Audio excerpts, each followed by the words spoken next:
ग्वालियर पूर्व मंत्री एवं कांग्रेस विधायक जीतू पटवारी ने कहा कि उनके विधानसभा में उठाए मुद्दे किसानों को लेकर थे, भ्रष्टाचार को लेकर थे, लेकिन उन पर चर्चा कराने के बजाय सरकार ने उनका निलंबन कर दिया।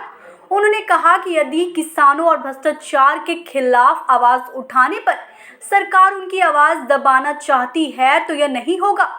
सभी लोग ने देखा कि उनका निलंबन करके सरकार ने कई महत्वपूर्ण बिंदुओं पर चर्चा कराने से इनकार कर दिया।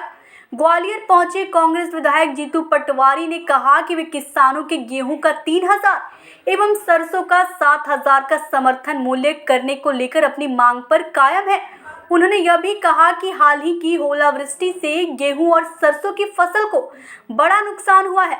ग्वालियर चंबल संभाग में ओलावृष्टि के कारण कई इलाकों में सर्वे के काम अभी तक शुरू नहीं हुए हैं, जबकि भाजपा किसानों को मुआवजा राशि जल्द जारी करने की बात कह रही है। उन्होंने कहा कि ओला प्रभावित ग्रामों में प्रति हेक्टेयर 40,000 रुपए का मुआवजा किसानों के लिए स्वीकृत किया जाए और उन्हें तत्काल इस राशि का भुगतान किया जाए। कांग्रेस विधायक जीतू पटवारी ने कहा कि मुख्यमंत्री शिवराज सिंह चौहान किसानों के आंसू पोंछने की बात करते हैं, लेकिन हकीकत में किसानों की समस्या से वह बेखबर है।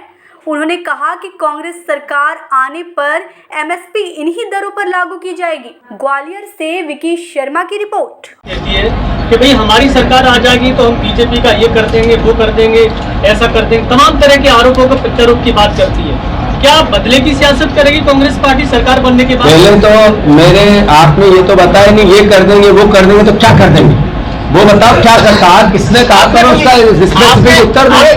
आपने कहा तैयार रहिए, कलेक्टर से आपने कहा तैयार रहिए, ऑफिसरों के नाम हमारे पास लिस्ट है, लिस्ट बनी रही अव्वल तो मैंने ऐसी कोई बात नहीं कही। अभी कोई वीडियो विजन हो तो मैं बैठू, जब तक लेके आ जाओ। अभी क्या अरे एक मिनट, मेरी उत्तर तो पूरी होने दो। पहले मैंने ऐसी कोई बात नहीं कही, एक चीज। दूसरी चीज, अगर कोई अधिकारी बीजेपी का कार्यकर्ता बन के बात करता है, काम करता है, तो फिर लोकतंत्र का जो सही महत्व है उसको बताने की भी आवश्यकता है। अगर उनको ये कहे कि सर आप सरकारी सर्वेंट है, जैसे मैं विधायक, तो एक विधायक अच्छा सर्वेंट होता है पब्लिक सेक्टर का। तो मेरी ड्यूटी जब बनती है, मैं विधानसभा से जहां से चुन के आया, मैं सबके लिए समग्र देखूं, दो आंखों से नहीं, एक आंख से सबको देखूं। मैं पार्टी के विचार से पहले सेवा का विचार मेरे दिमाग में होना चाहिए। ऐसे प्रशासनिक उन्होंने कोई अगर शपथ ली है तो उसकी इज्जत करें।